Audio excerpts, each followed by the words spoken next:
दोस्तों, मैं यहाँ लाल किला बनाने आया हूँ। मैं आपको दिखाऊंगा लाल किला कैसे बना। तो वीडियो को पूरा देखें और चैनल को सब्सक्राइब कर लीजिए। वक्त इस दुनिया का सबसे बड़ा और सबसे क्रूर किस्सा गो है। यह अपनी आंखों से साम्राज्यों को बनते, संवरते और फिर खाक में मिलते हुए देखता है। अगर दिल्ली की जमीन पर खड़े होकर वक्त से पूछा जाए कि उसने इस शहर का सबसे सुनहरा और सबसे खौफनाक दौर कहां देखा है, तो उसकी उंगली लाल बलुआ पत्थर से बनी एक विशाल और भव्य इमारत की तरफ उठेगी, जिसे आज की दुनिया लाल किला के नाम से जानती है। लेकिन क्या आप जानते हैं कि जिस इमारत को हम लाल किला कहते हैं, उसका यह नाम कभी था ही नहीं। यह नाम तो बहुत बाद में अंग्रेजों की देन है, जिन्होंने इसकी लाल दीवारों को देखकर इसे यह नाम कहना शुरू कर दिया। इसका असली नाम तो किला ए मुबारक था, जिसका मतलब होता है एक भाग्यशाली या पवित्र किला। और इसकी कहानी शुरू होती है एक ऐसे बादशाह के ख्वाब से जिसे पत्थरों में जान फूंकने का शौक था। मुगल बादशाह शाहजहां। बात 1630 के दशक की है। मुगल साम्राज्य की राजधानी उस वक्त आगरा हुआ करती थी। आगरा शहर अपनी तंग गलियों, बढ़ती आबादी और गर्मियों में झुलसा देने वाली गर्मी से परेशान था। शाहजहां, जो अपनी कला और वास्तुकला के प्रेम के लिए जाने जाते थे, उनका मन आगरा से भर चुका था। उन्हें एक ऐसे शहर की तलाश थी जहां वो अपने सपनों की दुनिया बसा सकें। और फिर उनकी नजर गई यमुना के किनारे बसी एक पुरानी जमीन पर, दिल्ली। शाहजहां ने तय किया कि मुगलों का तख्त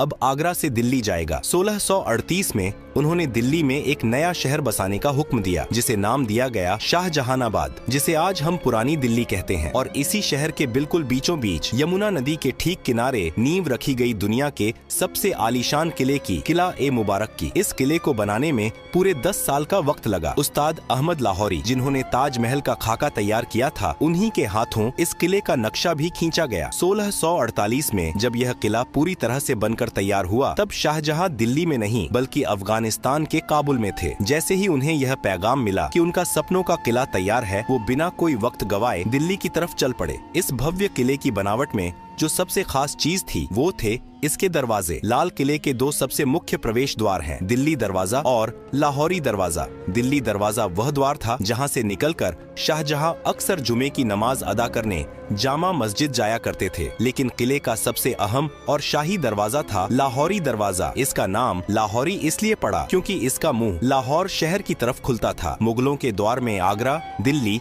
और लाहौर, ये तीनों शहर सत्ता के सबसे बड़े केंद्र थे। लेकिन आज जब आप लाहौरी दरवाजे को चांदनी चौक की तरफ से देखते हैं, तो आपको दरवाजा सीधा नजर नहीं आता, बल्कि उसके आगे एक बड़ी सी दीवार नजर आती है। यह दीवार शाहजहां ने नहीं बनवाई थी, इसे बनवाया था उनके बेटे और मुगल बादशाह औरंगजेब ने। औरंगजेब को लगता था कि लाहौरी दरवाजे से बाहर खड़े होकर कोई भी आसानी से किले के अंदर की हलचल, यहाँ तक कि दीवान ए आम को देख सकता है। किले की सुरक्षा को बढ़ाने के लिए उसने दरवाजे के ठीक आगे एक घुमावदार दीवार खड़ी कर दी। उस वक्त शाहजहां अपने ही बेटे औरंगजेब द्वारा आगरा के किले में कैद थे। जब उन्हें पता चला कि औरंगजेब ने लाहौरी दरवाजे के आगे दीवार खड़ी कर दी है, तो उन्होंने भारी मन से औरंगजेब को एक खत लिखा था। उस खत में शाहजहां के अल्फाज कुछ यूं थे: बेटे, तुमने यह दीवार खड़ी करके किले को सुरक्षित नहीं किया है, बल्कि तुमने किले रूपी दुल्हन के चेहरे पर घूंघट डाल दिया है। इसी वजह से इतिहास में इस दीवार को घूंघट वाली दीवार भी कहा जाता है। विडंबना देखिए, जिस दीवार को एक मुगल बादशाह ने सुरक्षा के लिए बनवाया था, उसी दीवार की प्राचीर से आजादी के बाद 15 अगस्त 1947 को आजाद भारत के पहले प्रधानमंत्री पंडित जवाहरलाल नेहरू ने पहली बार तिरंगा फहराया था। जैसे ही आप लाहौरी दरवाजे से किले के अंदर कदम रखते हैं, आपके सामने मुगलों का एक अलग ही संसार खुल जाता है। अंदर जाते ही जो सबसे पहली जगह आती है, वह है छत्ता बाजार, जिसे मीना बाजार भी कहा जाता है। शाहजहां ने यह बाजार खास तौर पर अपनी बेगमों और शाही परिवार की औरतों के लिए बनवाया था। अरब, फारस और तुर्की से बड़े बड़े व्यापारी यहाँ रेशम, कीमती पत्थर, इत्र और जेवरात लेकर आते थे। यह छत से ढका हुआ एक ऐसा अद्भुत बाजार था जो आज भी 350 सालों बाद अपनी उसी जगह पर मौजूद है जहां आज सैलानी अपनी यादों के लिए सामान खरीदते हैं। छत्ता बाजार की रंगीनियों को पार करते ही आप एक खुली जगह पर आते हैं और आपके सामने खड़ी होती है एक और शानदार लाल इमारत, नौबत खाना। नौबत खाना यानी वो जगह जहां शाही शहनाई और नगाड़े बजते थे। दिन में 5 बार यहाँ अलग अलग धुनों में नौबत बजाई जाती थी, जो शहर के लोगों को वक्त का अंदाजा देती थी। जब भी कोई बड़ा शाही मेहमान या खुद बादशाह किले में आते थे तो इसी नौबत खाने से नगाड़ों की गूंज पूरी दिल्ली में यह ऐलान कर देती थी कि शहंशाह तशरीफ ला रहे हैं। यह वही नौबत खाना है जहां बाद के मुगल काल में सत्ता के खूनी खेल खेले गए और जहां बादशाह जहांदार शाह और फर्रुखसियर का कत्ल किया गया था। नौबत खाने की खूनी और संगीतमय दहलीज को पार करते ही आपके सामने एक विशाल और खुला हुआ प्रांगण आता है। यह वह जगह है जहां मुगल सल्तनत की आवाज गूंजा करती थी। लाल बलुआ पत्थर के भव्य और नक्काशीदार खंभों पर टिका यह मंडप दीवान-ए-आम कहलाता है। नाम से ही स्पष्ट है कि यह वह दरबार था जहां एक आम इंसान, एक फकीर या एक किसान भी अपने बादशाह के सामने अपनी फरियाद लेकर आ सकता था। दीवान-ए-आम के बिल्कुल बीचों बीच दीवार के साथ सटा हुआ संगमरमर से बना एक बेहद खूबसूरत और ऊंचा झरोखा सिंहासन है। जब शाहजहां या मुगले आजम यहाँ बैठते थे तो उन्हें पूरे दरबार का साफ नजारा दिखता था। इस भव्य सिंहासन को नशेमन ए जिल ए इलाही कहा जाता था, जिसका शाब्दिक अर्थ है धरती पर ईश्वर की परछाई का निवास। मुगल बादशाह खुद को खुदा का नुमाइंदा मानते थे और यह सिंहासन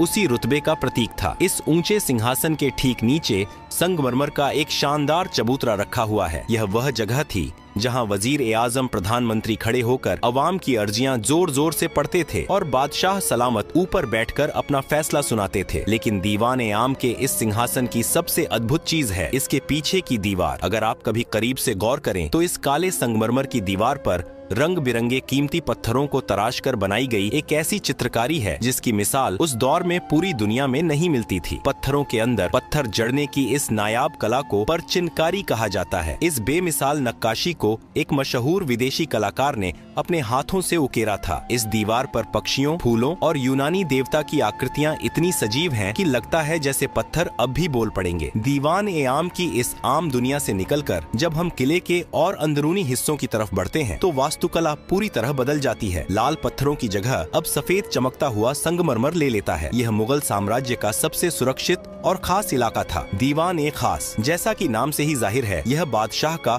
वह निजी और शाही दरबार था जहां अवाम को आने की इजाजत नहीं थी। यहाँ केवल बादशाह के सबसे खास मंत्री, अमीर उमरा, रणनीतिकार, सेनापति और विदेशी मेहमान ही कदम रख सकते थे। दीवान-ए-खास की भव्यता का अंदाजा आप इस बात से लगा सकते हैं कि किसी जमाने में इस पूरे महल की छत लकड़ी या पत्थर की नहीं बल्कि ठोस चांदी की बनी हुई थी। इसकी सफेद संगमरमर की दीवारों पर सोने का पानी चढ़ा था और फूल पत्तियों की बनावट में असली माणिक, नीलम, पन्ना और पुखराज जैसे बेशकीमती रत्न जड़े हुए थे। आज वहाँ दीवारों पर केवल वो खाली निशान और गड्ढे बचे हैं जिन्हें बाद में लुटेरों ने खुरच कर निकाल लिया था। इसी दीवान-ए-खास के बिल्कुल बीचों बीच रखा जाता था दुनिया का सबसे महंगा, सबसे आलीशान और सबसे चर्चित सिंहासन, तख्त-ए-ताऊस, जिसे दुनिया मयूर सिंहासन के नाम से जानती है। यह सिर्फ बैठने की जगह नहीं थी, यह मुगलों की अकूत दौलत का सबसे बड़ा सबूत था। शुद्ध सोने, चांदी और अनगिनत हीरे जवाहरात से बनी इस मसनद को बनाने में उस दौर में करोड़ों रुपए खर्च हुए थे। इस सिंहासन के ऊपरी हिस्से पर हीरे मोतियों से जड़े 2 मोर बने हुए थे और इसी तख्त-ए-ताऊस के ठीक बीच में जड़ा था मुगल सल्तनत का सबसे बड़ा गुरूर और दुनिया का सबसे नायाब हीरा, कोहिनूर। जब बादशाह शाहजहां अपने शाही लिबास में इस तख्त पर बैठते थे तो उनके मुकुट और सिंहासन की चमक से पूरा दीवान-ए-खास रोशन हो उठता था। लेकिन वक्त की सुइयां हमेशा एक सी नहीं रहती। जिस महल ने दौलत और शानो शौकत का चरम देखा था, उसने बर्बादी का वो खौफनाक मंजर भी देखा जिसकी कल्पना मुगलों ने ख्वाब में भी नहीं की थी। साल था 1739। ईरान का खूंखार बादशाह नादिर शाह मुगलों की कमजोरी और लाल किले की दौलत की महक सूंघता हुआ दिल्ली आ पहुंचा। उसने दिल्ली की सड़कों पर ऐसा खून खराबा मचाया कि यमुना का पानी लाल हो गया। जब नादिर शाह दीवान-ए-खास में दाखिल हुआ तो तख्त-ए-ताऊस को देखकर उसकी आंखें फटी रह गईं। नादिर शाह ने दीवान-ए-खास को बेरहमी से लूटा और लौटते वक्त अपने साथ दुनिया का सबसे बड़ा खजाना, तख्त-ए-ताऊस और कोहिनूर हीरा ईरान ले गया। जो तख्त मुगलों की सबसे बड़ी पहचान था, उसे ईरान ले जाकर टुकड़े टुकड़े कर दिया गया। इतिहासकार बताते हैं कि बाद में उस ऐतिहासिक मयूर सिंहासन के एक टूटे हुए निचले हिस्से को ईरान के तेहरान के एक संग्रहालय में आखिरी बार देखा गया था। दीवान-ए-खास की दौलत भले ही लुट गई हो, चांदी की छतें उखड़ गई हों और कोहिनूर छीन लिया गया हो, लेकिन इसकी दीवारों पर उकेरी गई कुछ लाइनें आज भी इसकी खोई हुई जन्नत की गवाही देती हैं। दीवान-ए-खास के मेहराबों पर फारसी भाषा में वे मशहूर पंक्तियां आज भी मौजूद हैं, जिन्हें महान सूफी संत और कवि अमीर खुसरो ने कभी कश्मीर के लिए कहा था, लेकिन शाहजहां को वे इतनी पसंद आईं कि उन्होंने इसे अपने इस महल में लिखवा दिया। अगर फिरदौस बर रूए जमी अस्त हमी अस्तो हमी अस्तो हमी अस्त, अर्थात अगर इस धरती पर कहीं स्वर्ग है तो वो यही है और बस यही है। भले ही आज वो कोहिनूर जड़ा तख्त ना रहा हो, लेकिन जब आप उन सफेद संगमरमर के मेहराबों के बीच खड़े होकर इन लाइनों को पढ़ते हैं तो एक पल के लिए आप मुगलों के उस वैभवशाली दौर में पहुंच जाते हैं जहां सचमुच धरती का स्वर्ग इसी लाल किले के अंदर बसता था। दीवान-ए-खास की उस जन्नती और चकाचौंध से भरी दुनिया से जब हम लाल किले के और भी अंदरूनी और नितांत निजी हिस्सों की तरफ बढ़ते हैं तो वास्तुकला एक अलग ही रंग में रंग जाती है। इस्लामिक वास्तुकला में जन्नत का तस्वुर बिना बहते हुए पानी और बागीचों के अधूरा माना जाता है। शाहजहां जो बेहतरीन काम के मुरीद थे, उन्होंने अपनी इस दिल्ली की जन्नत में जान फूंकने के लिए एक ऐसी नहर का निर्माण करवाया जो लाल किले के महलों के ठीक बीचों बीच से होकर गुजरती थी। इसे नाम दिया गया नहर-ए-बहिश्त, यानी स्वर्ग की नहर। यह कोई आम पानी की नाली नहीं थी। यमुना नदी के पानी को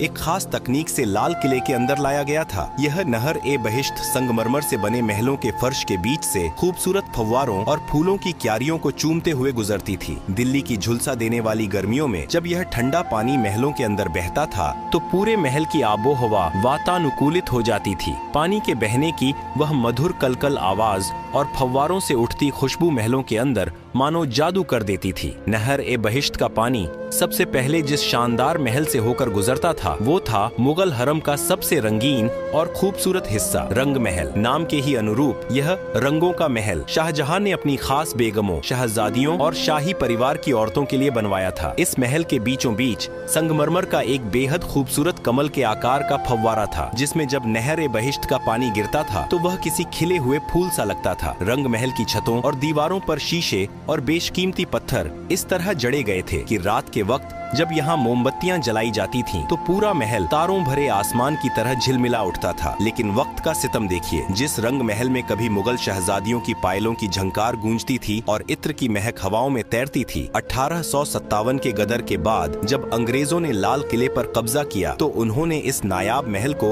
अपनी सेना की रसोई में तब्दील कर दिया। उन क्रूर सैनिकों ने दीवारों पर जड़े सारे कीमती पत्थर और शीशे खुरच कर निकाल लिए और उस जन्नती महल की दीवारों को धुएं से काला कर दिया। रंग महल के ठीक बगल में एक और शानदार इमारत खड़ी है जिसका नाम है मुमताज महल। शाहजहां ने इस महल का नाम अपनी सबसे महबूब बेगम मुमताज महल की याद में रखा था, जिनकी मौत इस किले के बनने से कई साल पहले ही हो चुकी थी। मुमताज महल भी शाही औरतों का ही निवास स्थान था। यहाँ की निजता इतनी सख्त थी कि मुगल बादशाह और कुछ खास शहजादों के अलावा परिंदा भी यहाँ पर नहीं मार सकता था। लेकिन इस महल की तकदीर में भी एक गहरा दर्द लिखा था। जिस महल को प्यार की निशानी के तौर पर बनाया गया था, अंग्रेजों ने उसे ही एक खौफनाक कारागार में बदल दिया था। आजादी की लड़ाई में न जाने कितने ही क्रांतिकारियों ने इन संगमरमर की दीवारों के पीछे बेड़ियां पहनी थीं। शाही औरतों के इन महलों के पास ही मुगल बादशाह का अपना सबसे निजी और खास महल था, जिसे खास महल कहा जाता था। यह शाहजहां का अपना निजी महल था, जिसके 3 मुख्य हिस्से थे। पहला था तस्बीह खाना, जहां बैठकर बादशाह अपने खुदा की इबादत करते थे, तस्बीह माला पढ़ते थे। दूसरा कमरा था ख्वाबगाह, यानी सपनों का घर, जो मुगल बादशाह का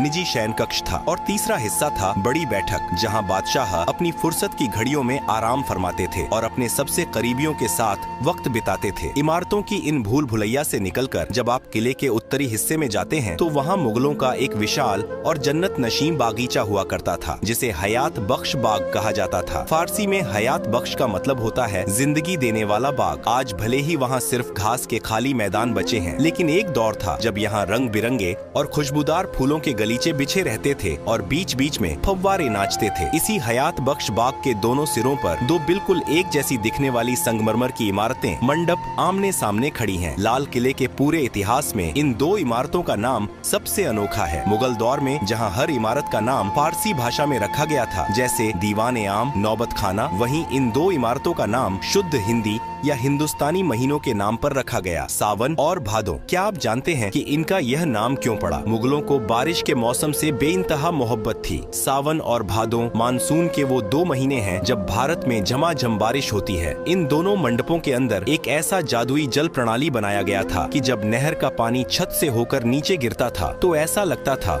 मानो सावन और भादों की मूसलाधार बारिश हो रही हो। जब असली बारिश नहीं होती थी तब भी शाही परिवार के लोग सावन और भादों के मंडप में बैठकर कृत्रिम बारिश का लुत्फ उठाते हुए जन्नत का एहसास करते थे। सावन और भादों के उन हसीन और रोमानी मंडपों से जब हम आगे बढ़ते हैं तो लाल किले की दास्तान अपने सबसे दर्दनाक और आखिरी पड़ाव पर पहुंच जाती है। हयात बख्श बाग के ही पास पानी के एक छोटे से तालाब के बीचों बीच लाल बलुआ पत्थर से बना एक छोटा सा महल खड़ा है, जफर महल। यह कोई आम इमारत नहीं है, यह मुगल सल्तनत के बुझते हुए चिराग की आखिरी लौ थी। इस महल को मुगलों के आखिरी बादशाह बहादुर शाह जफर ने साल 1842 में बनवाया था। लाल किले के लगभग 200 सालों के निर्माण इतिहास में यह किसी भी मुगल बादशाह द्वारा बनवाई गई आखिरी इमारत थी। इसके बाद मुगलों के पास न तो इतना पैसा बचा था और न ही इतनी ताकत कि वो पत्थरों में अपनी दास्तान लिखवा सकें। किले के पिछले हिस्से में एक ऐसा रहस्यमयी और खुफिया दरवाजा भी मौजूद था जिसके बारे में बहुत कम लोग जानते हैं। इसे यमुना दरवाजा कहा जाता था। यह दरवाजा सीधा यमुना नदी की उफनती लहरों की तरफ खुलता था। इसी खुफिया दरवाजे से लगकर मुगल बादशाह की शाही और भव्य नाव खड़ी रहती थी। जब भी शहंशाह को दिल्ली की भीड़-भाड़ से दूर आगरा या लाहौर के सफर पर निकलना होता था तो वो हाथी घोड़ों की बजाय इसी दरवाजे से अपनी शाही नाव पर सवार होकर पानी के रास्ते निकल जाया करते थे। लाल किले की विशाल प्राचीर से सटा हुआ ही एक और बेहद प्राचीन और खुरदुरा किला मौजूद है जिसे सलीमगढ़ का किला कहा जाता है। यह किला लाल किले से भी पुराना है। इसे शेर शाह सूरी के बेटे सलीम शाह सूरी ने 1546 में बनवाया था। मुगलों ने यमुना नदी के ऊपर एक पुल बनवाकर अपने लाल किले को इस पुराने सलीमगढ़ के किले से जोड़ दिया था। लेकिन वक्त का पहिया हमेशा मुगलों के हक में नहीं घूमा। 1857 की आजादी की पहली महान बगावत ने लाल किले की तकदीर और तस्वीर दोनों को हमेशा के लिए बदल कर रख दिया। जब अंग्रेजों ने आखिरकार दिल्ली और इस किले पर कब्जा किया तो उन्होंने इसकी मुगल रूह को ही छलनी कर दिया। लाल किले के अंदर एक बेहद खूबसूरत और तिलिस्मी बाग हुआ करता था, मेहताब बाग, जिसका मतलब होता है चांदनी रात का बागीचा। अंग्रेजों ने अपनी नफरत में इस हसीन बागीचे को बेरहमी से उजाड़ दिया। फूलों और फव्वारों की जगह उन्होंने अपनी फौज के रहने के लिए भद्दी लाल ईंटों वाली नीरस इमारतें खड़ी कर दी। इन इमारतों को सैनिक कक्ष कहा जाता है। आज जब आप लाल किले में मुगल वास्तुकला की बारीक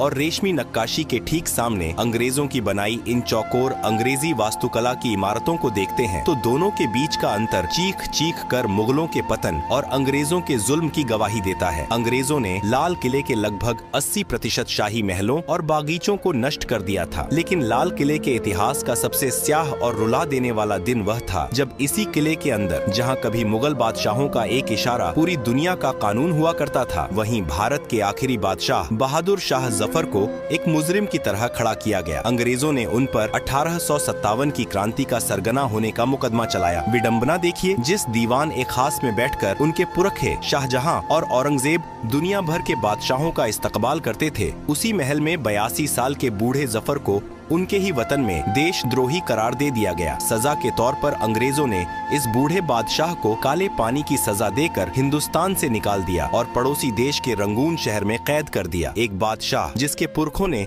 इस महान देश पर सदियों तक राज किया, उसे अपनी आखिरी सांसें एक अनजान देश की सीलन भरी कोठरी में लेनी पड़ी। रंगून की उसी कैद में अपनी मौत का इंतजार करते हुए जब शायर बहादुर शाह जफर की आंखों के सामने दिल्ली और लाल किले का अक्स उभरा तो उनके आंसू छलक पड़े। उन्होंने अपनी आखिरी गजल में अपने टूटे हुए दिल का दर्द इन अमर पंक्तियों में पिरो दिया। कितना है बदनसीब जफर दफन के लिए, 2 गज जमीन भी न मिली कुएं यार में। यानी ए जफर, तू कितना बदनसीब है कि तुझे मरने के बाद दफनाने के लिए अपने महबूब वतन की मिट्टी में 2 गज जमीन भी नसीब नहीं हुई। यह लाल किला सिर्फ ईंट, गारे और लाल पत्थरों से बनी कोई बेजान इमारत नहीं है। अगर इस किले ने मुगल सल्तनत के उस चमकते हुए सूरज को आसमान की बुलंदियों को छूते देखा है तो इसने उसी सूरज को अपनी ही आंखों के सामने बेबस होकर डूबते हुए भी देखा है। सत्ता के खूनी संघर्षों से लेकर नादिर शाह की लूट और आजादी की लड़ाई तक लाल किला न जाने कितने तूफानों का इकलौता और खामोश गवाह है। इसके इसी ऐतिहासिक और सांस्कृतिक महत्व को पूरी दुनिया के सामने झुककर सलाम करने के लिए साल 2007 में अंतर्राष्ट्रीय धरोहर संस्था ने इसे विश्व धरोहर स्थल घोषित कर दिया। आज जब हम 15 अगस्त को इस किले की प्राचीर पर आजाद भारत का तिरंगा शान से लहराते हुए देखते हैं तो उन लाल दीवारों में दफन